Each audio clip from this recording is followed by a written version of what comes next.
그래서 거기 두 가지 공지사항이고 이제 우리가 8장을 배우고 있죠. 8장은 이제 어떻게 보면 그러니까 우리 이번 학기 수업 구성이 대체로 한 세 파트로 나눠져 있습니다. 첫 번째는 여러분들이 기본적으로 알아야 될 머신러닝의 기본 지식들을 첫 파트에서 배웠고 한 1, 2, 3, 4, 5장쯤 되죠. 네. 그 다음에 그런 것들을 뒷받침해주는 어떤 이론적인 것들을 우리가 6장에서 배웠고 18장 이후부터는 이제 응용들을 배우고 있습니다. 근데 파트 3가 응용인데 응용 중에 이제 뭐 가장 중요한 응용이죠.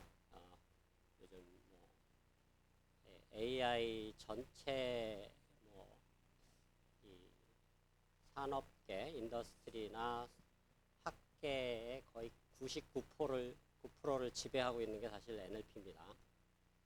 뭐 영상 인식 쪽에 관심 있는 사람들한테 좀 미안한 얘기지만 뭐 현실이 그렇다는 얘기죠. 그냥 전체적인 지금 산업계나 학계가 다 그렇게 돌아가고 있습니다. 그래서 무슨 얘기냐면 AI를 하고 전공하고 또는 공부하고 싶다라고 하는 학생들은 본인이 관심 분야가 다른 분야라 할지라도 NLP 공부 안 할 수가 없다는 얘기입니다. 왜냐하면 전체 산업계나 학계가 이렇게 99%가 다 일로 돌아가고 있으니까.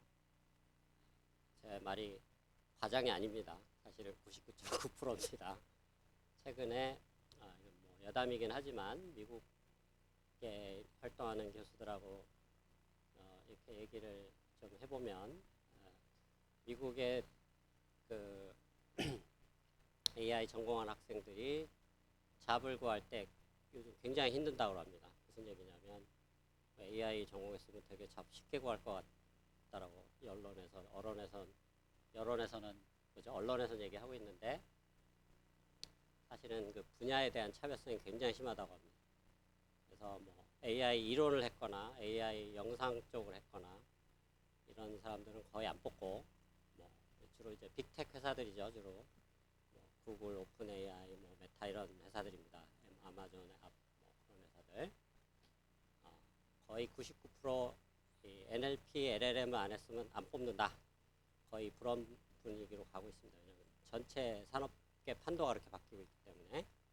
그래서 여러분들이 원하든 원하지 않든 응용을 보려면 8장의 이 NLP 분야를 아주 집중적으로 여러분들이 깊이 있게 공부하지 않으면 AI 열심히 공부했다는 것이 별로 나중에 도움이 안 될 수도 있는 상황이 벌어질 수도 있다는 얘기입니다. 미국에서 벌어지는 상황이 곧 한국의 1, 2년 뒤면 항상 똑같은 일이 벌어집니다. 이게 시차를 두고. 그러니까 아마 1, 2년 뒤에는 이제 그런 현상들이 바로 일어날 가능성이 아주 높습니다. 그러니까 여담이지만 앞으로 여러분들의 미래에 아주 직결되는 중요한 문제니까 여담이지만 여담이 아니죠. 사실은 굉장히 중요한 얘기입니다. 수업에서 배우는 내용보다 더 중요한 내용이니까 여러분들이 8장을 잘 공부를 해주면 좋겠다 그런 얘기로 시작을 하도록 하겠습니다. 자, 그래서 지난 시간에 되겠지만 8장은 일단 NLP가 전통적인 분야가 있었고 그 전통적인 분야가 잘 어떻게 보면 성능도 안 나오고 결과도 잘 안 나오니까 이제 AI의 어떤 방법론으로 완전히 대체되는 상황으로 바뀌고 있다고 그랬죠. 근데 AI로 NLP를 처리하기 위해서는 첫 번째 이 전처리 단계가 매우 중요하다는 얘기를 했습니다. 왜냐하면 텍스트 데이터는 숫자가 아니기 때문에 딥러닝이 잘 다룰 수 있는 형태의 정보가 아닙니다. 그래서 텍스트를 숫자로 바꿔주는, 즉 정확하게 얘기하면 텍스트를 벡터로 바꿔주는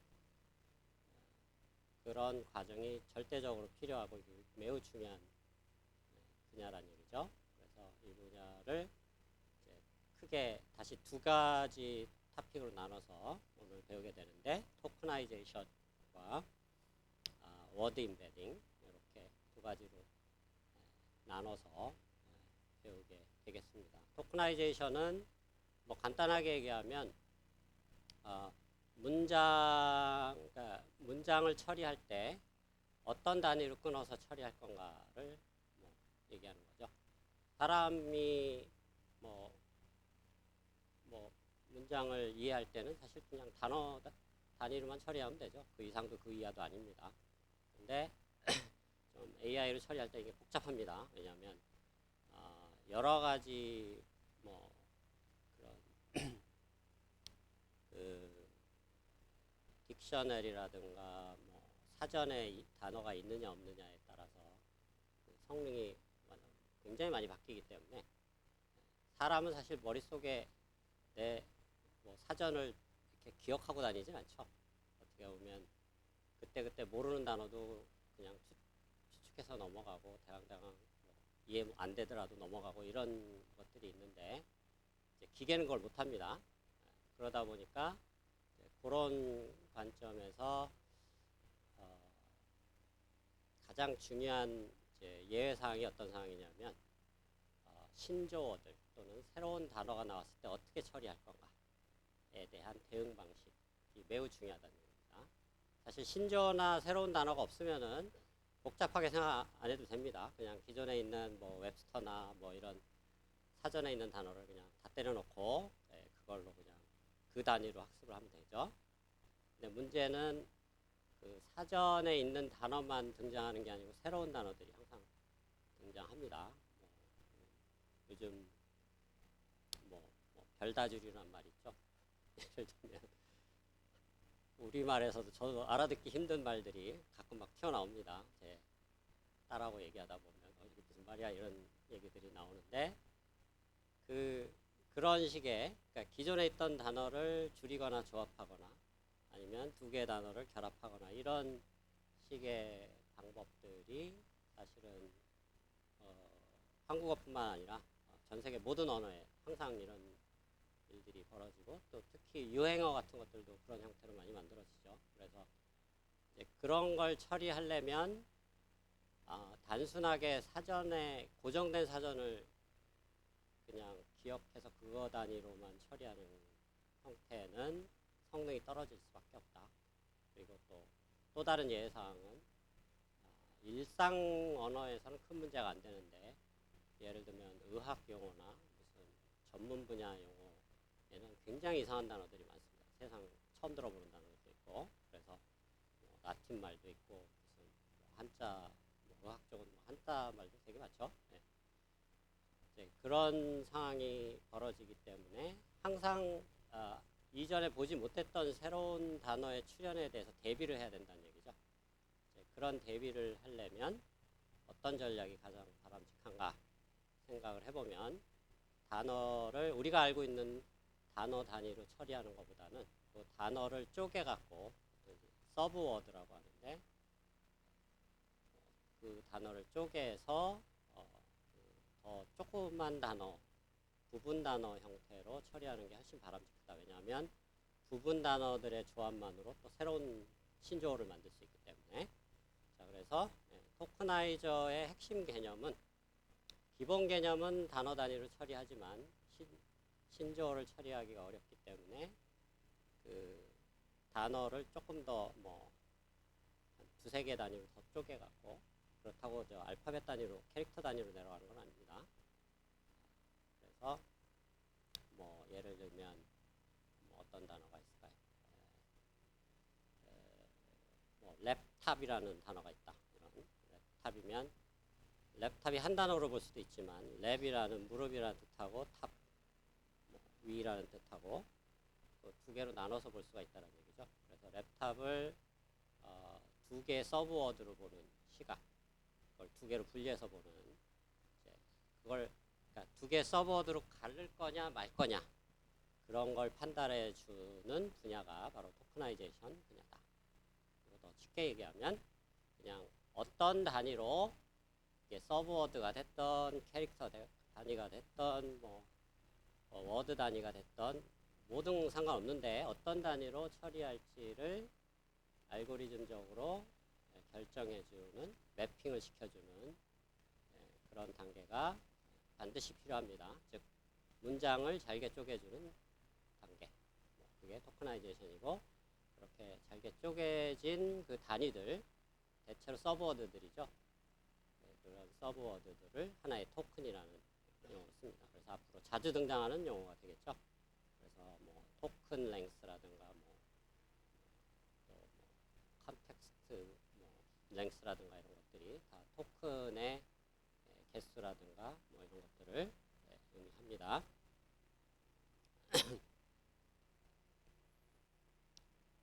자, 그래서 지난 시간에 얘기한 내용이 요약이 되어 있는 건데요. 영상 쪽은 이미지 사이즈들이 딱 정해져 있기 때문에, 또는 시간당 들어오는 이미지의 개수, 이걸 프레임 레이트라고 하죠. 그런 것들이 딱 정해져 있기 때문에 사실은 이거는 그냥 입력 자체가 수치 데이터이기 때문에 아무 문제가 없다. 근데 이제 텍스트는 그런 토크나이제이션 하는 과정과 이제 잘라진 단어를, 서브워드도 여전히 텍스트입니다. 그쵸? 알파벳으로 이루어진 그거를 숫자 또는 벡터로 바꿔주는 단계, 워드 임베딩이라는 단계가 반드시 필요하다라는 얘기죠. 그래서 여러분들이 나중에 이제 LLM 쪽을 다루거나 실습을 해볼 때 항상 토크나이저가 필요합니다. 그리고 각 회사마다 쓰는 토크나이저가 또 다릅니다. 오픈AI, 챗GPT가 쓰는, 이따가 소개하겠지만 토크나이저는 에이다 003 이런 거 이상한 것들이 있고, 수업 시간에는 이제 주로 많이 배우는 게 BP라는 표준적인 방법을 배우게 되는데, 그런 것들이 각 회사마다 다르게 쓰이고 있으니까 여러분들이 이게 개념을 잘 이해하고 있으면 좋겠다라는 거죠. 자, 그래서 배경 설명을 이미 다 한 거지만, 토크나이제이션은 어떤 주어진 문장 문서를 처리 단위로 쪼개는 건데, 가장 작은 단위가 캐릭터 단위죠. 알파벳, ABCD, 스페셜 캐릭터 이런 식으로. 그렇게 하는 방법도 있고, 그거를 이런 이디엄이나 프레이즈, 이런 수거나 이런 걸로 바꿔줄 수도 있고, 그 다음에 전통적인 방법이 있습니다. 룰 베이스로 해서 이렇게 어파스트로피가 있는 것들은 앞에 어파스트로피를 빼고 앞에 단어 하나 하고 나머지 분리하고 이런 식으로 어파스트로피 앞에 붙이고 나누고, 달러 사인이 있으면 달러하고 숫자를 또 분리하고 이런 형태로 어떤 정해진 룰을 미리 만들어 놓고 이런 경우는 이렇게 분리한다 라는 식으로 전통적으로 많이 해왔다는 얘기죠. 근데 전통적인 방식이 잘 안 되니까 이제 이건 거의 안 쓴다 라고 보면 되겠고요. 어쨌든 이런 문장이 들어오면 이런 처리 단위로 쪼갠다라는 게 기본적인 토크나이제이션 개념이고, 결론만 얘기하면 최종 결론은 우리가 배우는 아주 고등한 이론들은 단어 단위로 처리하는 게 아니고, 그 단어를 다시 한 두세 개 단위로 쪼개서 서브워드라는 단어로, 아까 예시로 랩탑 같은 걸 얘기했었죠. 아니면 뭐가 있을까요? 무슨 뷰티피케이션 하면은 뷰티, TI까지 한 단어, 그 다음에 피케이션 두 번째 단어 서브워드로 이렇게 분리한다 라고 생각하면 되겠습니다. 그게 어떻게 보면 이제 최종적인 결론이고, 그렇게 하는 대표적인 표준적인 알고리즘이 BPE라는 알고리즘입니다. 그거에 대한 설명을 좀 이따 하도록 하겠고요. 그래서 방금 개념 설명했죠. 이제 부분 단어로 쪼개는 거. 그래서 fewist면 few, 그 다음에 es, t, unfriendly면 여기 앞에 접두사 같은 느낌이 on 따로 빼고, friend 명사 따로 빼고, 전미사 같은 리 따로 빼고 이런 식으로 해도 되는데, 자, 이게 약간의 이제 앰비규어티가 있다는 얘기죠. 그냥 단어를 쪼개는 방법이 너무 주관적일 수가 있다. 어떨 때 따라서는 지 맘대로 하게 될 위험성이 있다. 무슨 얘기냐면, 헬로 월드라는 거를 부분 단어로, 헬로만 부분 단어로 쪼개는 방법만 해도 여기에 뭐 이거보다 더 많을 수도 있지만은 모든 가능한 컨비네이션 따지면 이런 최소 5개 이상이 이런 식으로 나온다는 얘기죠. 무슨 얘기냐면 헬하고 O 해도 되고 H하고 ELL로 해도 되고, 그러니까 앞에 4자를 묶을 수도 있고 이렇게 뭐 한 자만 묶을 수도 있고 앞에 2자만 묶을 수도 있고, 그러니까 5개의 단어를 일단 몇 개의 그룹으로 나눌 거냐. 그래서 1개 그룹, 2개 그룹, 총 5개 그룹으로 나눌 수 있죠. 그럼 각 그룹별로 나누는 범위 내에서 또 그 안에서 뭐 조합하고, 복잡합니다. 무슨 고등학교 수학 문제 같은데 한번 심심한 사람들은 헬로우를 서브워드로 쪼갤 수 있는 모든 가능한 그 조합을 한번 따져보기 바랍니다. 수십 가지 나올 것 같은데 이게 굉장히 다양하게 나온다는 얘기예요. 근데 이런 식으로 그냥 뭐라 그럴까, 의미 없는 분리는 의미가 없다 그 얘기입니다. 그래서 뭔가 의미 있게 분리를 하는 게 필요하다. 그러면 여기서 의미라는 게 뭘까를 고민해야 된다는 얘기죠. 어떤 게 미닝풀한 토커나이제이션이냐. 거기서 미닝풀하다는 얘기는 약간 어떻게 해석을 해야 되냐면 AI에서는 프랙티컬하다라고 해석을 해야 됩니다. 실용적인 관점으로. 저렇게 나눴을 때 뭐가 도움이 돼야 된다는 얘기죠. 어떤 도움이 돼야 되느냐, 그 어떤 언어의 문맥이나 컨텍스트를 이해할 때 또는 새로운 신조어가 들어올 때 그거를 쉽게 캡처할 수 있는 그런 어떤 실용성이 있는 경우에만 그렇게 분리하는 게 좋다는 얘기죠. 그런 실용성이 없는데 굳이 억지로 분리할 필요가 없다는 얘기죠. 실용성이 없으면 그냥 원래 큰 단어 그대로 쓰는 게 낫습니다. 헬로 그 자체로. 그래서 그런 관점에서 생각을 해본다 그러면 그런 프랙티컬한 거 또는 미닝풀하다라는 걸 어떻게 판단할 건가. 약간 정량적으로 얘기해야겠죠. 우리는 여기서 정성적으로 얘기하는 건 아무 의미가 없으니까 정량적으로 다양한 방법이 있을 텐데, 그 중에 이제 가장 그래도 좀 객관적인 방법은 어떤, 우리는 딥러닝이나 AI는 항상 데이터셋을 가지고 얘기를 하기 때문에 데이터셋에서 우리가 분리한 서브워드들이 아주 많이 나온다. 그러면 그건 미닝풀한 토커나이제이션이다. 근데 데이터셋에서 우리가 분리한 그 서브워드가 아주 드물게 나온다. 뭐 데이터셋에 한 100만 단어가 있는데 그 중에 한두 번 나온다. 그거 할 필요 없다는 얘기죠. 근데 100만 개 단어 중에 우리가 분리한 서브워드가 최소한 몇백 번 나온다. 이건 분리할 필요가 있다는 얘기죠. 그래서 데이터셋 관점에서 판단하는 것이 가장 미닝풀한 어떤 그런 크라이테리언 기준이 될 수 있다라는 얘기입니다.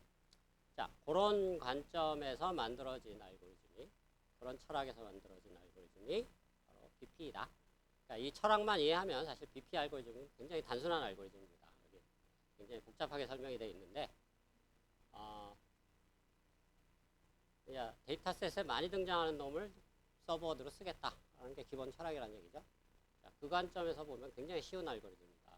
그리고 또 하나, 여러분들 여기서 이제 하나, 이 BP 알고리즘의 특징으로 알고 있으면 좋은 것은, 이거는 바텀업 어프로치입니다. 무슨 얘기냐면 처음에는 어떻게 시작해야 될지 아무도 모르니까 어떤 게 제일 좋은지, 어떤 서버들을 쓰는 게 가장 잘게 자른 단위부터 시작합니다.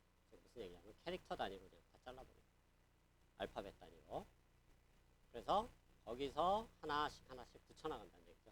캐릭터들을, 자주 등장하는 캐릭터의 페어를.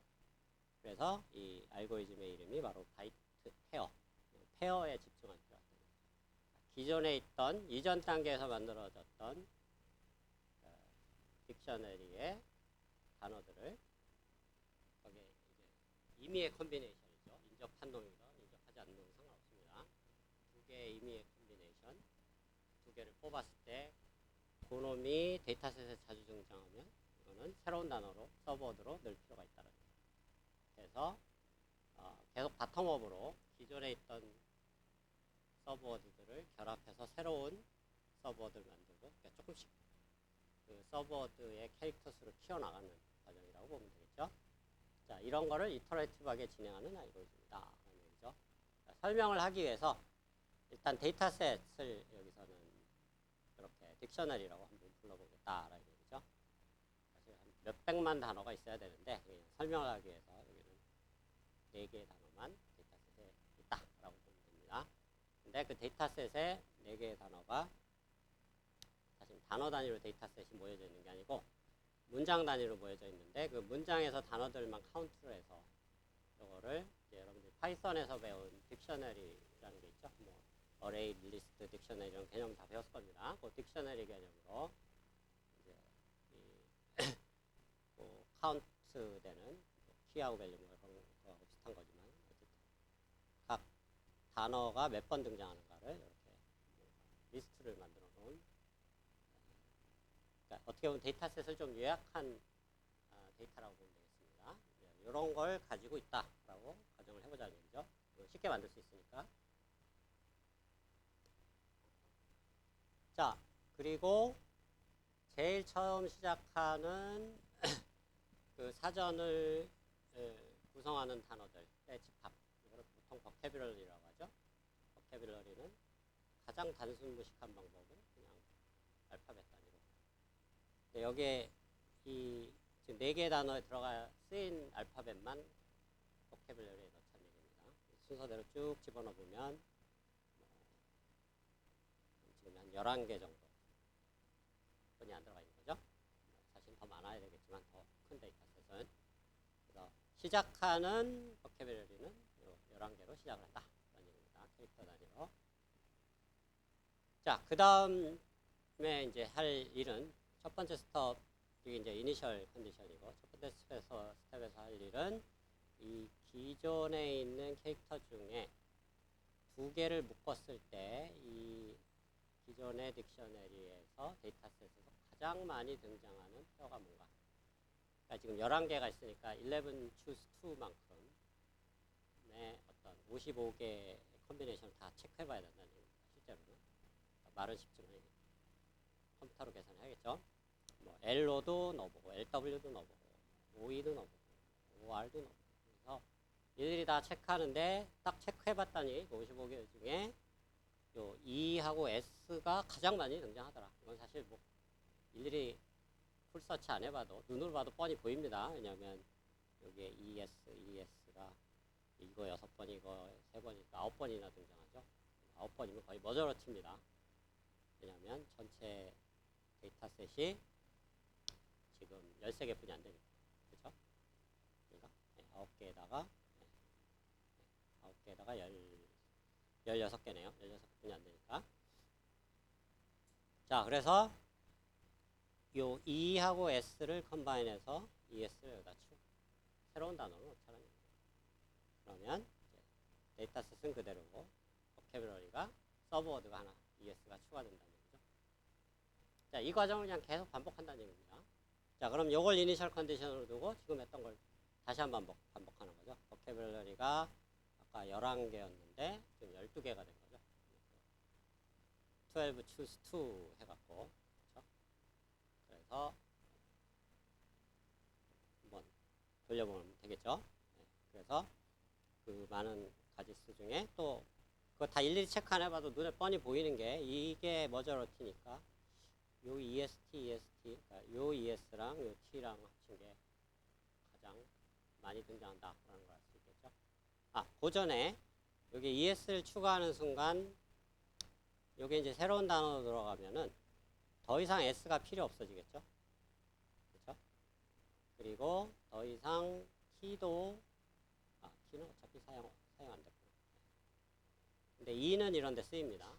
그래서 더 이상 이 데이터셋에서 ES가 추가되면서 필요 없어지는 캐릭터 단위의 서브워드는 없애버려 라는 게 또 이 알고리즘의 핵심입니다. 그러면 ES가 들어가면서 더 이상 S가 필요 없어지니까 여기 사실 타이포긴 한데 ES가 없어져야 됩니다. 자, 마찬가지로 이제 요 집합에 가지고 가서 S 없어지면 다시 11개겠죠. 그래서 11개 중에 2개 선택했을 때 EST가 9번 머저러티니까 추가하고 EST 들어가면 이제 T도 더 이상 필요 없어지죠. T도 날려버립니다. 자, 이런 식으로 계속 진행하면 단어의 개수가 늘어나는 것 같지만 필요 없는 것도 사라지니까 어느 순간은 늘어나다가 어떤 순간 이후에는 또 없어지기 시작합니다. 그래서 뭐 제일 많이 발생하는 순간에 스탑을 해도 되고, 뭐 적절할 때 아니면 조금 떨어진 다음에 원하는 타겟 뭐 보캐블러리 사이즈에 갈 때까지 기다렸다가 거기서 스탑해도 되고, 그런 방식을 써도 된다. 근데 이 BP 알고리즘을 이렇게 자세히 설명하는 이유는 이후에 나오는 대부분의 뭐 어드밴스드된 토크나이제이션 알고리즘들도 결국 다 이 방식입니다. 기본 아이디어는 기본, 약간의 디테일은 다르지만 기본적인 철학은 똑같습니다. 바텀업으로 가장 작은 단위에서 하나씩 머지해 나가면서 필요 없는 건 날려버리는 상태고, 어떤 단어를 넣을 거냐 말 거냐에 대한 가장 중요한 판단 기준은 데이터셋에 많이 쓰이느냐 안 쓰이느냐, 그게 가장 프랙티컬한 기준이죠. 그렇죠? 생각해보면 그거보다 뭐 더 객관적인 기준은 없습니다. 그렇죠? 있으면 여러분들이 그런 알고리즘을 발명하면 되겠죠. 자, 그래서 방금 설명한 대로 단어의 개수가 이터레이션 할 때마다 좀 늘다가 어느 순간 좀 떨어진다, 뭐 그런 특징을 갖고 있다 라는 얘기가 되겠습니다. 그래서 앞으로 쓰이는, 앞으로 여러분들이 뭐 실제로 프로젝트에 LLM을 쓸지 모르겠지만 쓴다고 한다고 하더라도 그런 LLM에 쓰이는 토크나이저들도 기본적인 철학은 바로 BP 알고리즘에 기반되고 있다.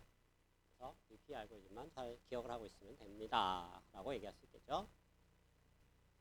자, 그 외에 이제 BP 알고리즘들의 변종들이 있습니다. 워드 피스니 센텐스 피스니 하는데, 이제 워드 피스는 별 의미가 없는 게 이게 오픈 소스가 아니라서 뭐 갖다 쓰기가 좀 어렵습니다. 이게 아마 구글인가 어디서 만들었는데, 근데 이제 BP랑 거의 같은 아이디어인데, 아까 BP의 기본 철학은 데이터셋에 자주 쓰이느냐 안 쓰이느냐, 거기에 등장 횟수를 가져간다 그랬죠. 근데 등장 횟수라는 건 또 약간 이론적으로 재해석을 해보면 등장 횟수하고, 즉 등장 횟수는 그 히스토그램이고, 그거를 추상화시킨 게 결국 확률 분포죠. 확률 분포는 결국 라이클리후드고, 결국은 어떤 잘 학습된 랭귀지 모델이 있다고 하면은, 우리가 지난 시간에 얘기했던 뭐 이런 랭귀지 모델이죠.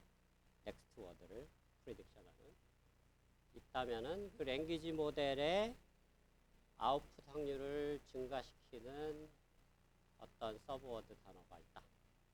그게 사실은 자주 등장하는 것과 거의 이퀴벌런트한 개념이라고 볼 수 있겠죠.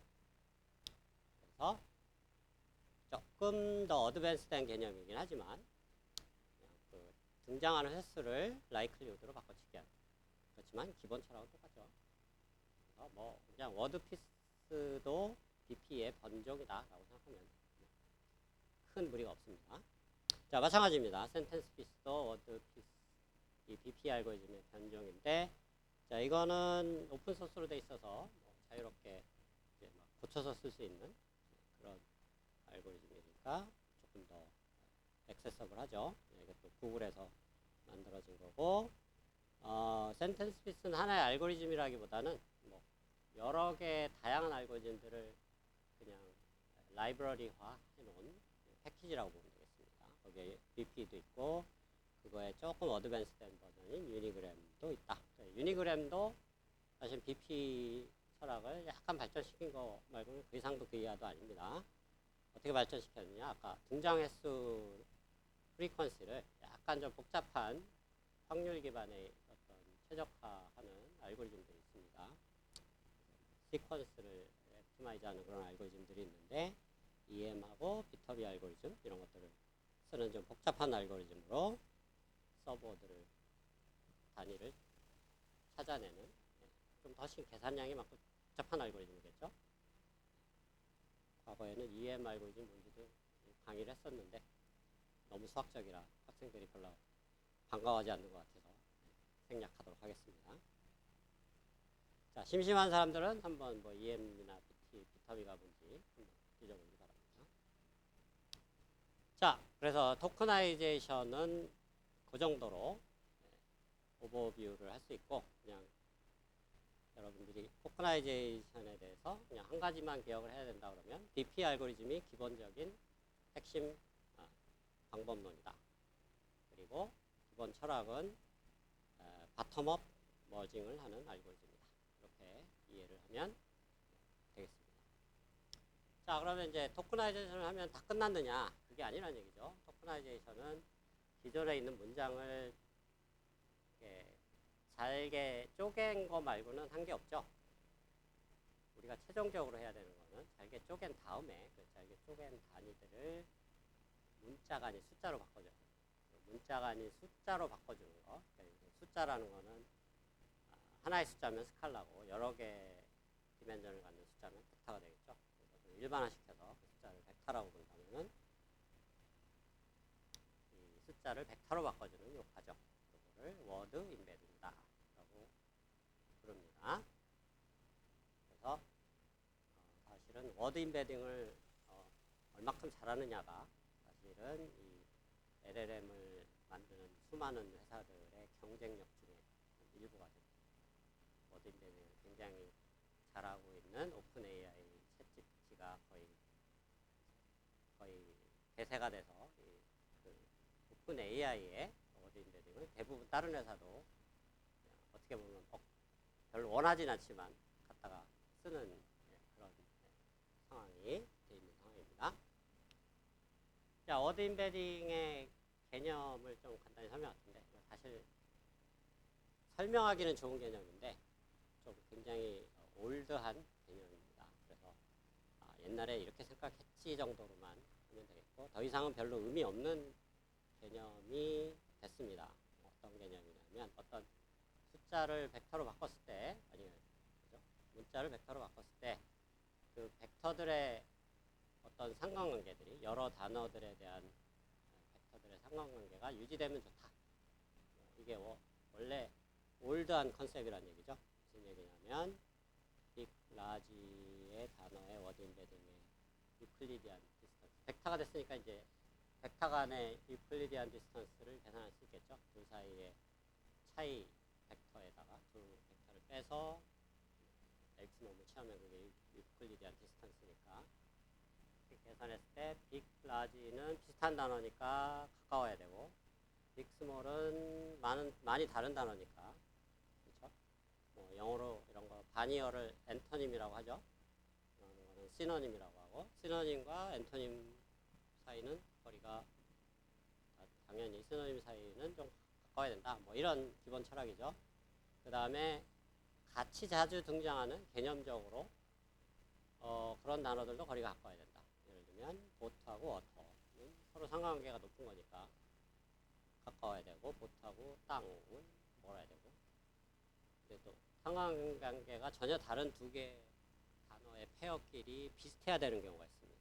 그러니까 남녀 관계를 나타낼 때 예를 들어 man, woman, 뭐 king, queen 뭐 예를 들면 뭐 boy, girl 이런 것들이 다 거리가 비슷해야 된다. 뭐 그런 얘기죠. 그래서 메일, 피메일 관계, 그 다음에 동사의 뭐 이런 진행형이냐, 뭐 현재형이냐, 뭐 이런 것들. 그 다음에 어떤 나라와 그 나라의 수도의 관계. 이건 좀 너무 오버하는 것 같긴 합니다. 굳이 뭐 이런 것까지 보장할 필요가 있나라는 생각이고 실제로 실제 현재 가장 많이 쓰고 있는 오픈 AI의 그런 워드 인베딩 그려보면 이런 관계 안 나타납니다. 사실 별 의미 없다는 얘기죠. 이게 과거엔 저렇게 하면 좋겠다라고 생각했지만 실제로 해보면 이런 걸 굳이 보장해서 우리가 얻는 실익이 뭐냐를 생각해 봤을 때 실익이 별로 없다는 얘기죠. 우리가 원하는 실익은 뭐냐? 결국은 어떤 문장이 들어왔을 때 그 문장을 잘 번역하거나 잘 요약하거나 아니면 뭐 어떻게 보면 그 의미를 잘 뽑아내는 그게 중요한 거지 뭐 이 단어 간의 관계를 잘 보존하고 이거 중요한 게 아니란 얘기입니다. 자, 그런 관점에서 상당히 올드한 그러니까 AI가 나오기 전에 워드 인베딩을 설명할 때 쓰던 방법론이다. 직관적으로 설명하기는 좋지만 지금은 아무도 이거에 신경 안 쓴다라고 봐도 됩니다. 그러면서 안 가르쳐도 될 것 같은데 이거를 그래도 배우고 넘어가는 게 좋을까요? 안 배우고 넘어가도 될 것 같네. 학생한테 물어보는 게 좀 우습지만 어떨 것 같네. 직관적이라 뭐 이해는 빠르죠. 예. 네, 이해는 빠르지만 나중에가 지나고 나면 아무 의미 없어지는 상황이 되니까 그 부분은 주의하기 바랍니다. 자, 그런 직관적인 관점을 조금 더 발전시켜서 여기서 이제 보면 단어의 마지막이 사실 이거랑 비슷한데 단어의 상관관계에 의해서 벡터를 만드는 그런 과정의 방법론이 이제 초반에 많이 쓰였습니다. 워드 투백이라는 알고리즘이 이런 관점인데 서로 같이 자주 등장하는 단어들은 그 의미가 같이 있던 뭐 비슷하던 상관없이 그냥 비슷한 이게 뭐 N차원 공간에 있으면 비슷한 공간에 비슷한 근처에 있게 만들어 주자라는 게 워드 투백의 기본 아이디어가 되겠습니다. 뭐 예를 들면 여기 대구 출신 학생인데 경북 대구 출신 손 들어보세요. 없나요? 없네. 없어요? 정말? 의외네. 네. 대구 하면 뭐 생각나는 게 있나요? 뭐가 있어요? 여기 학생? 네? 야구 좋아하는구나. 네, 좋아요. 네. 대구 삼성 라이언스. 대구하고 삼성 라이언스 생각나죠?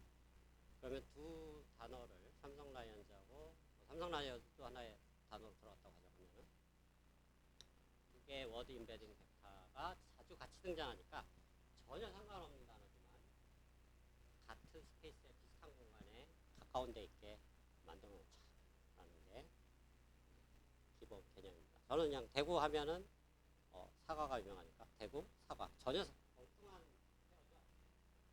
근데 같이 자주 등장하기 때문에 어떤 문학이라든가 언론이라든가 뭐 어떤 소설 기사라든가 이런 데 자주 같이 등장하는 단어들은 비슷한데 뭉쳐놓자 라는 개념이죠. 자, 그 관점에서 보면 이런 의미는 아무 의미 없어진다는 얘기죠. 뭐 남녀의 거리가 유지되고 어쩌고저쩌고 별 의미 없다는 얘기입니다. 그래서 이게 이제 계속 현재 진화하고 있다. 그리고 하나 중요한 사실은 이게 뭐라 그래야 되죠? 이 워드 임베딩 하는 테크닉이 계속 진화하고 있다는 거예요. 현재 시점에서도 정답이 없기 때문에 이와 같이 좀 애매모호한 기준들이기 때문에 자, 그래서 뭐 대구 삼성 라이언스 이런 것들의 관계를 보장하기 위해서 어떻게 해야 되느냐 우리가 다음 챕터에서 자주 한번 설명할 내용인데 오토 인코더라는 구조가 있습니다. 어떤 입력이 들어가면 그거를 압축을 하고 압축된 걸 다시 풀어서 원래 입력이 다시 나오도록 만드는 그런 구조. 입력 하이 디멘전을 로우 디멘전을 바꿨다가 다시 하이 디멘전을 내보내는 이런 오토 인코더 구조에 여기에 이제 들어가는 입력은 단어가 뭐 예를 들면 웹스터에 현재 뭐 간단한 버전에 들어가 있는 단어가 한 5만 개라고 친다 그러면 사실은 우리가 이제 토커나이제이션 할 때는 훨씬 더 많이 쓰지만 5만 개 정도면 이 V라는 디멘전이 버케뷸러리의 개수입니다. 단어의 개수. 이게 5만 디멘전의 원합 벡터가 되는 거죠. 무슨 얘기냐면 보이 하면은 그 사전에서 보이라는 단어가 5만 개 중에 예를 들어 뭐 한 3천 몇 번째 있는 단어다 하면은 3천 몇백 번째의 원합 1만 있고 나머지 올제로 그런 벡터로 굉장히 나이브하게 원래 사전에 있는 단어들을 원합 벡터로 다 매핑을 할 수 있겠죠. 가장 단순 무식한 방법입니다. 자, 그거를 디멘전을 좀 낮춰주고 싶다는 얘기죠. 얼마 정도 낮추느냐? 보통 한 1024, 2048 정도면 충분합니다. 왜냐면 1000디멘전만 해도 얘가 표현할 수 있는 숫자가 거의 무한대기 때문에 그렇죠? 바이너리만 봐도 2의 1000승이면 무지막지한 숫자입니다. 그렇죠? 300승, 10에 한 300승 되니까 거의 전 우주에 있는 원자 수보다 많습니다. 1000디멘전이 작다고 무시하면 큰일 난다는 얘기죠. 어마어마한 디멘전이라는 얘기죠. 그래서 1000디멘전만 해도 충분하다는 얘기죠. 그러니까 5만 개의 단어를 1000디멘전으로 압축을 하고 다시 압축된 걸 다시 원래 원합 벡터, 뭐 예를 들면 3100번째가 보이라는 단어를 나타내는 거였다 그러면 3100번째 1이 나오도록. 실제 학습해 보면 그렇게는 안 나옵니다. 보기에 높은 1에 가까운 숫자가 나오고 나머지는 좀 0에 가까운 숫자가 나오도록 학습을 하게 됩니다. 결국은 이렇게 해서 크로스 엔트로피로 이거를 전체 데이터셋에서 마구 돌려보면 SGD 돌려갖고 여기에 있는 웨이트랑 여기에 웨이트가 정해지죠. 그러면 여기에 있는 웨이트 매트릭스의 각 행 벡터들이 바로 우리가 원하는 정확한 워드 인베딩 벡터가 된다는 거예요. 벡터가 왼쪽에서 이 행렬의 왼쪽에서 곱해지는 모든 벡터들이, 그러니까 워드 인베딩 된 벡터들이 행 벡터다, 로우 벡터라고 가정하면 요 행렬의 로우 벡터가 학습이 다 끝났을 때, 학습 초반이나 중간에는 아무 의미 없습니다. 학습이 다 끝났을 때 요 놈의 각 행들이 그 인덱스에 해당하는 단어에 워드 인베딩 된다. 왜 이렇게 되는지 이해가 잘 안 되는 사람은 집에 가서 생각해 보기 바랍니다. 자, 이게 아주 이제 가장 단순한 기본 개념이고, 사실 이렇게는 안 쓰고 조금 더 복잡하게 씁니다. 두 버전이 있는데, 어떤 한 문장에서 어떤 단어가 다른 단어와 얼마큼 공존하면서 많이 등장하는가, 그거를 캡처하기 위해서 두 가지 방법을 쓰는데, 하나는 cbow, continuous back of words라는 방법, 그거에 또 반대되는 방법이 skipgram, 이런 방법이 있는데요. continuous back of words, 뭐 단어 이름이 복잡하지만 개념은 별 게 아닙니다. 예를 들어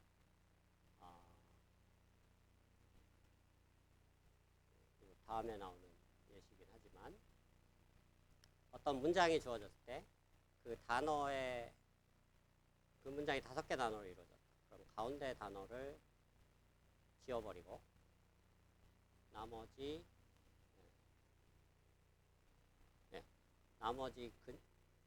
앞뒤에 있는 4개의 단어를 입력으로 놓고 가운데 지워버린 단어를 알아맞추게 합니다.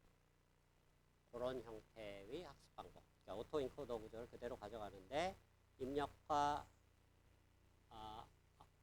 여기서는 이제 입력에 들어가는 단어와 출력에 들어가는 단어가 똑같죠.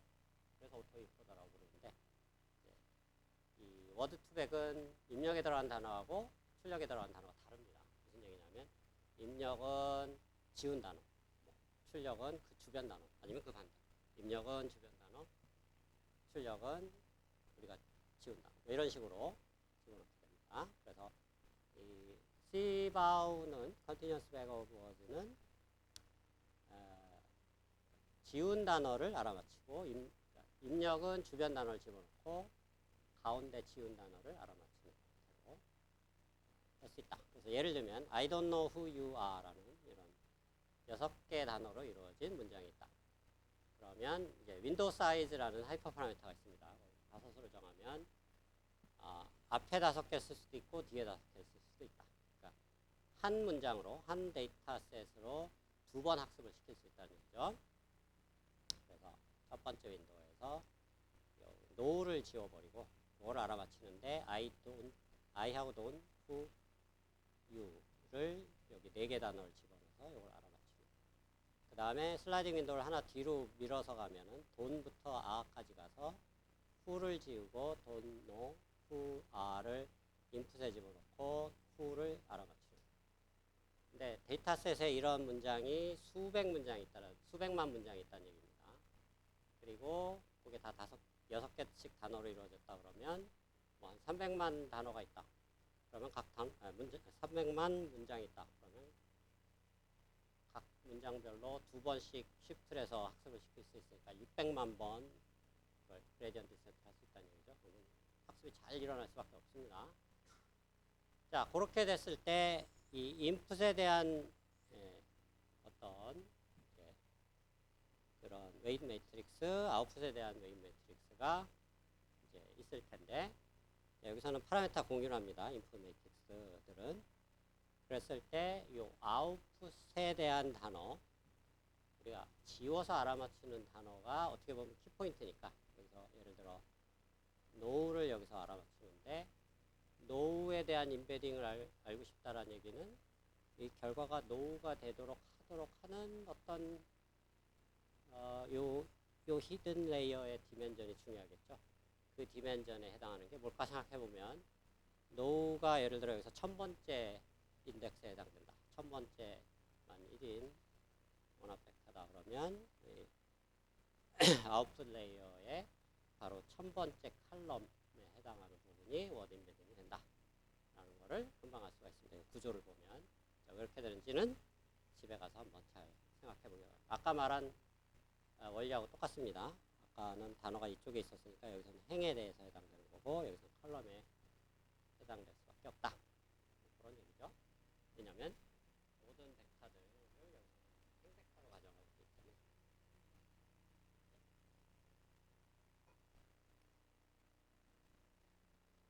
자, 스키그램은 그거의 반대 아이디어입니다.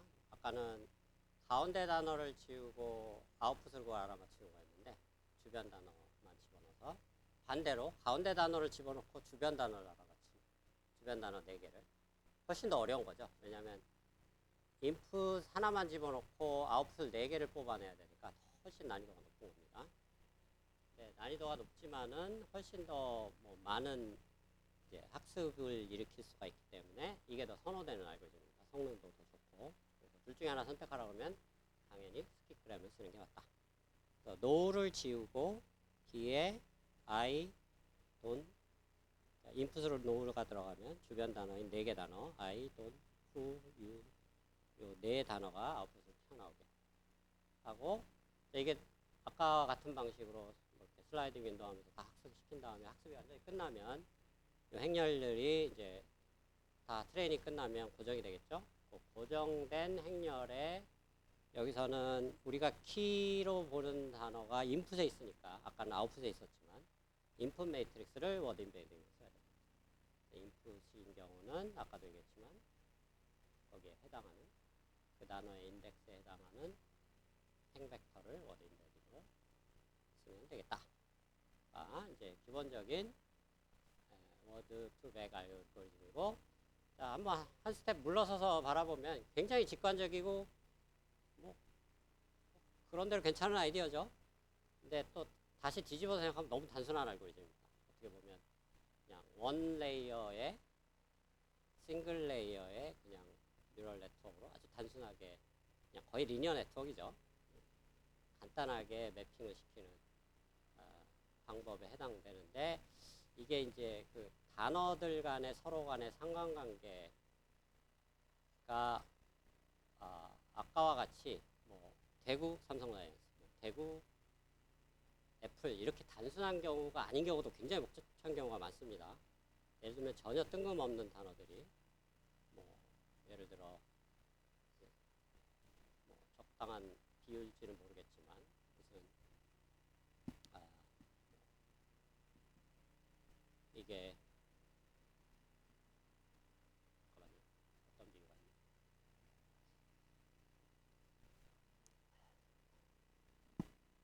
네, 뭐 예를 들면은 무슨 무슨 어떤 문학 작품에서 뭐 셰익스피어가 나왔다. 셰익스피어와 베니스 전혀 상관없는 단어죠. 셰익스피어의 뭐 베니스의 상인이라는 문학 작품이 있었기 때문에 두 단어가 굉장히 밀접한 상관관계가 갑자기 이전에 없었던 상관관계가 뭐 새로운 뉴스 이벤트나 새로운 문학 작품이나 새로운 영화나 뭐 새로운 연예인의 등장이나 새로운 뭐 팝송의 뭐 인기나 뭐 이런 걸 통해서 단어의 상관관계가 시시각각 바뀔 수 있다는 얘기죠. 그래서 아까 얘기했듯이 이 워드 인베딩 토크나이제이션이 정답이 없다는 얘기가 바로 그 이유입니다. 왜냐하면 인간이 쓰고 있는 이 딕셔너리 자체가 계속 에볼루션을 하고 있기 때문에. 그렇죠? 그러니까 1000년 전 조선시대 쓰던 딕셔너리하고 지금하고 같은 거예요. 그렇죠? 딱 그런 이유입니다. 그래서 이게 계속 진화를 하고 있기 때문에도 그렇고 새로운 상황에 대응을 해줘야 되기 때문에 정답은 없다. 이제 그런 면에서 이게 좀 한계가 있을 수 있다는 얘기입니다. 왜냐하면 전혀 상관관계가 없던 것들도 갑자기 상관관계가 생길 수가 있기 때문에 뭐 어떤 새로운 영화를 누가 찍어서 했는데 인기를 끌었는데 그 영화에 뭐 어떤 뭐 캐릭터가 어떤 도시에서 뭐 어떤 뭐를 했다 하는 이런 것들이 이제 새롭게 상관관계를 만들 수가 있다는 얘기죠. 그래서 뭐 어떻게 보면 이제 요즘 그런 거를 많이 만드는 데가 뭐 엉뚱한 얘기긴 하지만 뭐 소셜 미디어입니다. 사실은 뭐 인스타그램, 뭐 틱톡 이런 데서 엉뚱한 것들이 등장하면서 새로운 단어들이 또 새로운 컨텍스트에서 재조명되는 경우도 많고 그런 관점에서는 이 딕셔너리를 계속 어댑티브하게 관리를 해줄 필요가 있다라는 것도 여기서 우리가 알 수가 있습니다. 어쨌든 이런 방식으로 해서 단어를 사실 이게 몇천 디멘전의 단어를 2디멘전으로 이렇게 프로젝션 시키는 방법이 있는데 시즌이라는 방법이 있습니다. 이거는 이전엔 좀 배웠었는데 그냥 별로 안 중요한 얘기라 생략을 했고요. 매핑을 해보면 여러 단어들이 자세히 보면 비슷한 단어들을 가끔 뭉쳐있는 경우도 있습니다. 사우스, 이스트, 웨스트 이렇게 뭉쳐있죠. 그래서 워드 투백으로 해보면 비슷한 단어들끼리 뭉쳐있는 경향을 보이는 경우가 있다라는 얘기고요. 자, 뭐 이미 암시했지만 워드 투백은 너무 단순해서 초기에는 많이 쓰였지만 지금 또 아무도 안 씁니다. 그냥 우리가 어떻게 보면 이 워드 투백의 워드 임베딩의 개념을 이해하기 위해서 직관적으로 이해하기가 편한 개념이라 설명한 거라고 보면 되겠고 최근에 실제 챗GPT나 이런 쪽에서는 이거 자체를 워드 임베딩 자체를 뭔가 인간이 이해하는 방식으로 쉽게 이해하려 들지 말자라는 방향 전환을 하고 있습니다. 무슨 얘기냐면 그냥 데이터셋에서 많이 등장하는 놈들은 서로 붙여놓고 같이 데이터셋에서 서로 많이 등장 안 하는 놈은 서로 띄워놓자. 그게 가장 좋은 방법이다. 이게 인간이 이해가 되든 안 되든 상관없이. 자, 그러려면 아니 그냥 완전히 퓨어 딥러닝 방법으로 워드 임베딩 자체를 학습을 시키자라는 게 요즘 최근 추세가 되겠습니다. 자, 그런 관점에서 워드 투백에서 점점 벗어나는 몇 가지 알고리즘들을 소개하면 글로브라는 게 이제 초기에 버트라는 알고리즘이 많이 쓰였는데 어떻게 보면 이제 두 단어가 같이 일어나느냐 안 나느냐 이런 철학은 비슷합니다. 워드 투백이나 다만 그 두 단어의 그 내적이라는 게 사실은 어떻게 보면 이제 두 벡터의 코사인 각도랑 비슷한 거죠. 그러니까 내적이 크면 클수록 단어가 가깝고 그러니까 유클리디안 디스턴스의 약간 반대 개념이라고 보면 되겠습니다. 내적이 그냥 그 데이터셋에 출현하는 두 페어가 같은 문장에 출현하는 횟수와 비례하게 만들자라는 게 기본 철학입니다. 그걸 가지고 알고리즘을 구성한 디테일한 알고리즘은 좀 복잡한데 뭐 굳이 글로브도 지금 현재 많이 안 쓰이기 때문에 디테일한 거는 관심 있는 사람들은 한번 뒤져보고 저런 게 있다 정도로 넘어가도 되겠습니다. 자, 그 다음에 이제 스킵그램 아까 워드 투백에서 인풋 하나 가운데 단어를 지우고 하나 집어넣으면 주변 단어를 알아맞히는 게 스킵그램이었죠. 그거를 좀 발전시킨 건데 그 가운데 단어를 한 단어로 보지 말고 그걸 일일이 또 서버를 다시 쪼갭니다. 애플이 들어가면 뭐 이런 식으로 한 5개 파트로 쪼개갖고 각각의 워드 임베딩을 만들어서 그거에 대한 이제 워드 임베딩을 나중에 웨이티드 썸을 하는 서메이션 해버리는 그런 방식. 스킵그램을 서브워드로 쪼개서 학습시켜서 다시 이제 재조합하는 그런 알고리즘이다 라고 보면 되겠고, 이게 이제 아까 초반에 얘기했던 신조어들, 그러니까 기존 사전에 없었던 그런 단어들을 핸들링을 할 때 아주 바람직하다라는 얘기입니다. 그래서 뭐 예를 들면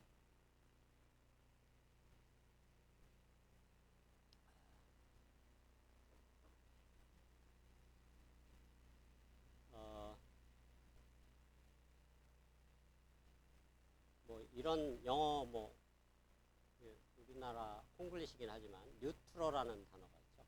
들어봤나? 뉴트로? 여기 들어봤나? 레트로 할 때 그거를 활용해서 뉴트로라는 단어 들어본 사람 힘들어. 저쪽 그 뭐죠? 이런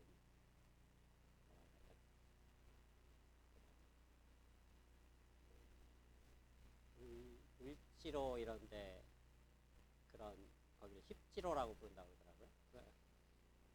그런 지역을 뭐 뉴트로 이런 얘기로 표현하던데 어떤 그런 단어들, 그러니까 사전에 아예 없는 단어죠. 레트로도 아니고 뭐. 근데 뉴란 단어하고 레트로를 결합한 뭐 그런 단어입니다.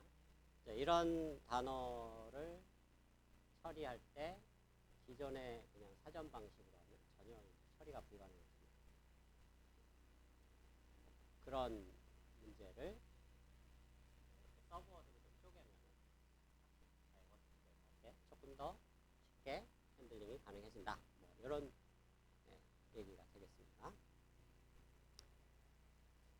자, 그래서 이제 어떻게 보면 이제 워드 인베딩의 최종 종착지의 직전 종착지인데요. 바로 직전까지 어떤 게 나왔냐면 second last advanced 버전이라고 보면 되겠습니다.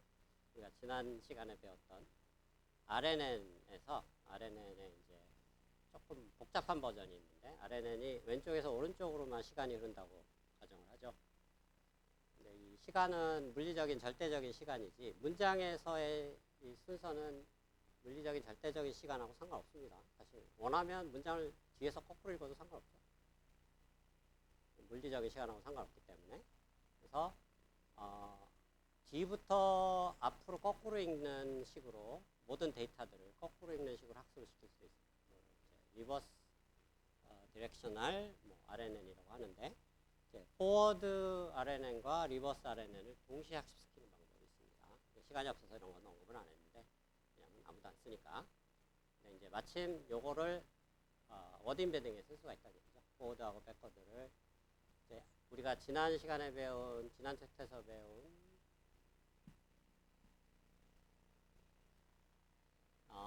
그런 히든 벡터가 있었는데 그때 히든 벡터 하나만 썼었죠. 근데 히든 벡터를 한 레이어를 더 쌓을 수도 있습니다. 멀티 레이어 RNN을 쓸 수가 있고요. 그러면 여기에 이제 그 리니어 레이어 워드 투백 같은 그런 리니어 레이어가 하나 있고, 이게 아웃풋 히든 벡터 있고, 히든 벡터의 아웃풋 하나 있고, 세컨드 레이어에 히든 벡터 있고, 총 히든 벡터 3개가 있습니다. 그래서 예를 들면 이런 문장이 들어왔을 때 가운데 단어, 플레이라는 단어에 워드 인베딩을 만들고 싶다. 그렇다 그러면은 그냥 이걸 뭐 복잡하게 워드 투백으로 하지 말고 문장의 컨텍스트를 가장 잘 나타내는 방법이 뭘까를 이제 한 스텝 물러서서 생각을 해보면, 사실은 우리가 7장 지난 챕터에서 배운 그 NMT 부분에서 컨텍스트 벡터라는 게 있었죠.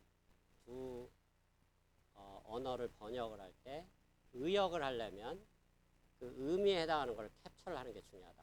원래 오리지널 문장을 하나의 벡터로 아예 의역을 하기 위해서 캡처를 하는데 그 컨텍스트 벡터에 해당하는 게 뭔가 생각해보면 별게 아닙니다. 그게 그냥 히든 벡터입니다. 그 히든 벡터를 잔뜩 끌어모으자라는 얘기죠. 포워드만 끌어모으는 게 아니고 백워드도 끌어모으자. 그래서 여기에 있는 하나, 둘, 셋 여기 포워드에 벡터 끌어모으고 백워드에 벡터 하나, 둘, 셋 끌어모아서 3개 갖다 붙여서 포워드 백워드를 붙이면 기변전이 2배가 되겠죠? 그 2배짜리 벡터를 이제 이 워드 임베딩의 디멘전으로 보겠다는 얘기. 그리고 3개의 벡터들이 있으니까 이거를 그냥 리니어 컨비네이션, 그냥 뭐 이퀄 웨이트로 해도 되고, 뭐 적절하게 언웨이티드로 해도 되고, 웨이티드로 해도 되고, 하여튼 이걸 웨이티드 컨비네이션에서 하나의 벡터를 만들고, 거기에 상수배 하나 해도 되고 안 해도 되고, 그래서 요걸로 워드 임베딩을 쓰자. 근데 생각해보면 이게 어떻게 보면 가장 바람직한 방법입니다. 왜냐하면 워드 임베딩을 왜 하는가 생각을 해보면 결국 딥러닝에서 잘 처리하기 위함이죠. 그러면 인간이 잘 이해하게 워드 임베딩을 할 필요가 전혀 없다는 얘기입니다. 딥러닝이 이해를 잘하게 워드 임베딩만 하면 된다는 얘기죠. 근데 아까 이 임베딩의 이 개념의 문제는 뭐였느냐?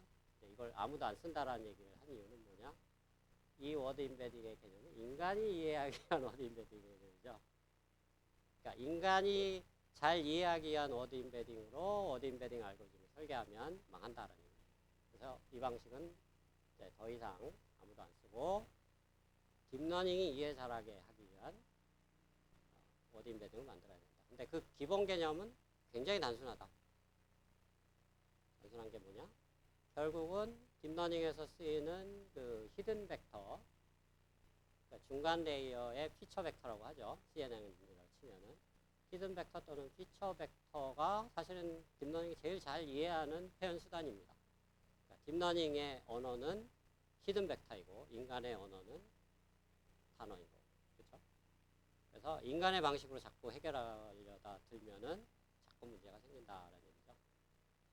그래서 사실은 이런 철학적인 차이 때문에 사실은 전통적인 언어학이나 언어 처리를 하던 분야에 오랫동안 연구하던 분들하고 최근 딥러닝 기반으로 이제 언어 처리를 하는 두 진영이 여전히 계속 싸우고 있습니다. 학회가 보면 네가 잘났다 내가 잘났다 여전히 계속 싸우고 있습니다. 아주 좀 제가 보기에는 좀 별로 의미 없는 싸움 같긴 한데, 네, 그런 의미에서 어쨌든 현재 상황은 성능 좋은 놈이 이길 수밖에 없으니까, 그렇죠? 딥러닝이 성능이 더 좋을 수밖에 없고 거기에 맞는 인베딩을 찾아가는 게 어떻게 보면 당연한 수순이다 라는 얘기죠. 자, 그래서 이제 히든 벡터로 워드 인베딩을 만드는 게 인간은 좀 이해하기가 거의 불가능해지죠. 2단계로 가면 히든 벡터 딱 주고 뭐 CNN이나 RNN의 히든 벡터를 여기 학생 추리닝 입은 학생한테 딱 주고 이게 무슨 단어를 나타내는 걸까요? 물으면 알아맞힐 수 있을까요? 숫자 보고 못하죠? 네. 그렇지만 딥러닝 걸 잘 한다는 얘기입니다.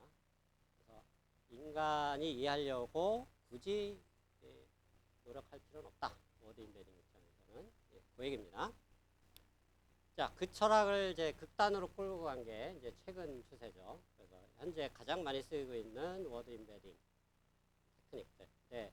보통 이제 이 워드 인베딩을 이제 실무에서는 보통 워드 인베딩이라고 안 부르고 아까 나왔던 그 토크나이제이션하고 같이 가기 때문에 토크나이저라고 부릅니다. 그래서 토크나이저라고 보통 이제 여러분들이 뭐 허깅 페이스나 다운로드 받아보면 그게 두 개가 다 들어가 있는 거죠. 토크나이제이션과 워드 인베딩이 둘 다 들어가 있는 걸 의미하고 거기서 어떻게 보면 더 중요한 건 워드 인베딩이다라는 얘기죠. 토크나이제이션은 어떻게 보면 간단한 개념이니까.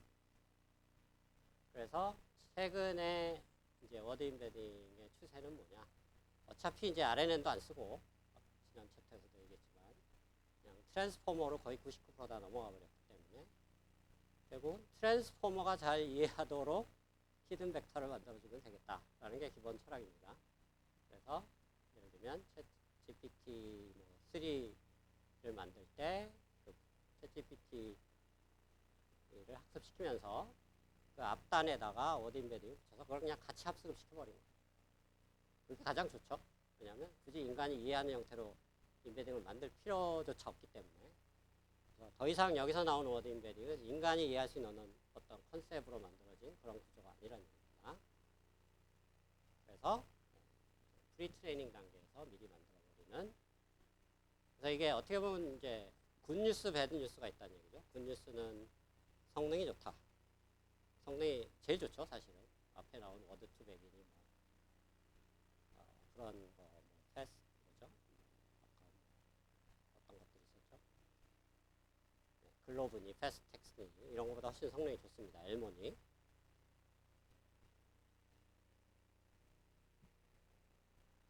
근데 배드뉴스는 이제 방금 언급한 대로 더 이상 뭔가 인간이 이해할 수 있는 컨셉이 아니라는 얘기죠.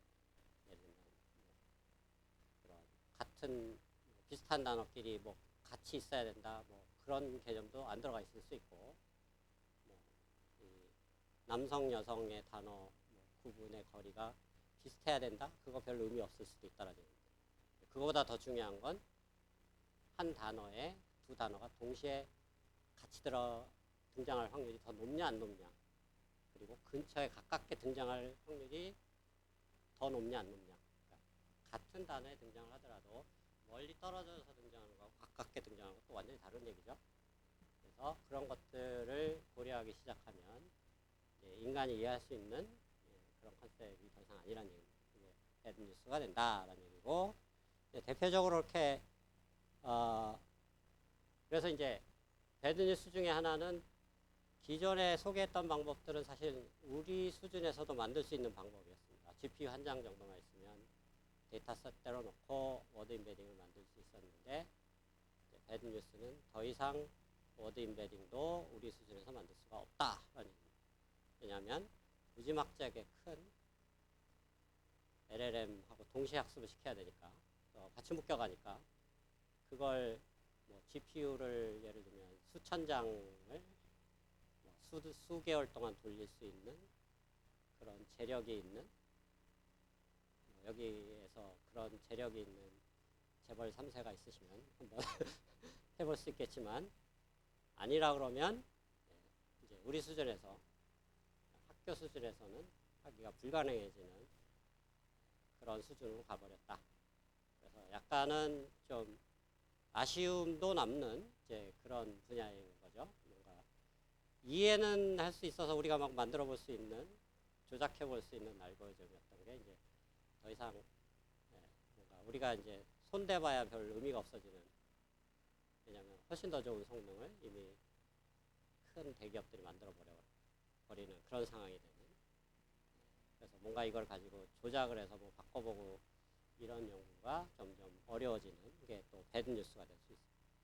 자, 그래서 그런데 가장 많이 쓰이는 뭐 워드 임베딩 테크닉이 뭐 이런 겁니다. 텍스트 임베딩, 뭐 에이다 002, 뭐 이런 것들 여러분들이 다 다운로드해서 실제로 이제 여러분들이 뭔가 다른 라마라든가 이런 것들을 가지고 돌려볼 때 가장 흔히 많이 쓰는 워드 임베딩이 되고, 그 테크닉이 바로 그냥 이렇게 프리 트레이닝 단계에서 같이 학습을 시키는.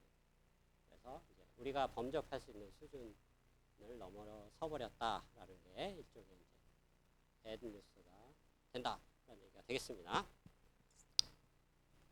자, 그래서 이제 그 NLP의 프리 프로세싱은 여기 마치고요. 일단 트랜스포머로 다음 시간에 아마 좀 넘어갈 텐데, 일단 미리 그냥 예고편 얘기를 하면, 트랜스포머에 대해서 몇 번 예고를 했었죠. 어떻게 보면 이제 그 최근에 모든 AI는 다 그냥 트랜스포머로 만들어집니다. 거의 99%. 그냥 농담이 아닙니다. 실제로 그렇습니다. CNN도 이제 더 이상 아무도 안 쓰고, RNN도 더 이상 아무도 안 쓰고, 그런 상황이 된 거죠. 그래서 어떻게 보면 이제 내년부터는 아예 CNN, RNN 가르치지 말고 그냥 트랜스포머만 가르쳐야 되지 않을까 라는 생각도 하는데, 이 학생 어떻게 생각해요? 그래도 배울 필요가 있을 것 같네. 학생의 피드백을 좀 받고 싶습니다. 예, 하여튼 좀 우픈 현실이지만 그렇게 돌아가고 있습니다.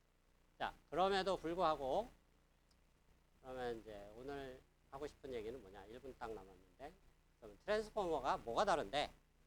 우리가 지금까지 우리가 이제 많이 배웠죠? 지금까지 꽤 많이 배웠습니다. 기본적인 딥러닝에 대해서 웬만한 중요한 건 다 배웠고, 뭐 조금 어려운 이론도 배웠기 때문에 여러분들 이제 밖에 나가서 누가 딥러닝에 대해서 아무리 어려운 소리 떠들어대도 여러분 다 이해할 수 있습니다. 사실 지금까지 배운 것만으로도. 이제 그런 관점에서 트랜스포머가 우리가 지금까지 배운 관점에서 뭐가 다른데 라고 한번 들여다 보면 결론부터 얘기하면 뭐 5개로 얘기했지만 3개가 다릅니다. 어텐션이라는 어떤 메커니즘이 들어가 있다라는 거하고, 그 다음에 스킵 커넥션, 이건 지난번에 여러 번 강조했죠. 최근 한 15년 사이에 가장 중요한 혁신 중에 하나였다. 그러니까 안 들어갈 수가 없죠, 여기는. 네, 당연히 스킵 커넥션 들어갑니다. 네, 구조에서 보면 여기 이렇게 뭐가 더해지는 게 있죠. 이게 스킵 커넥션입니다. 그 다음에 이제 세 번째로 아주 특이한 건데, 약간 뭐 그냥 영화 제목으로 비유한다면 무슨 과거로의 회귀 아니면 뭐 왕의 기한 뭐 이런 느낌입니다. 무슨 얘기냐면 원래 우리가 풀리 커넥티드 네트워크를 배웠죠. 그 다음에 이제 그걸 좀 줄여나간 CNN 배웠고, 또 그것도 약간 다르게 줄인 RNN을 배웠는데, 줄이는 거 다 필요 없다. 다시 원래대로 돌아가자 이 얘기입니다. 기본으로의 핵입니다. 기본이 뭐냐? 풀리 커넥티드. 약간 그런 관점에서 봐야 된다는 얘기죠. 뭐 CNN이고 RNN이고 간략하는 거 별로 아무 의미 없고, 우리가 아주 기본적으로 배웠던 풀리 커넥티드 네트워크로 다시 돌아가서 그걸로 구성하자라는 게 그냥 트랜스포머의 전부입니다. 사실은 이 세 가지 포인트 관점에서 여러분들이 트랜스포머를 이해하면 사실 또 별것도 아닙니다. 별것도 아니지만 워낙 성능이 좋기 때문에 이제 우리가 좀 관심을 가져야겠죠. 이 다음 시간에는 이런 세 가지 기본 포인트에 대해서 좀 설명을 하고, 트랜스포머를 실제로 어떻게 학습을 시킬 건가 하고, 또 실제로 어떻게 인퍼런스를 할 건가. 지난번에도 얘기했지만 티처 포싱 개념이 굉장히 중요하다고 그랬죠. 왜냐하면 시퀀스를 다루기 때문에. 그래서 티처 포싱 관점에서 한번 트랜스포머 구조를 재조명해 보도록 하겠습니다. 자, 오늘 여기까지.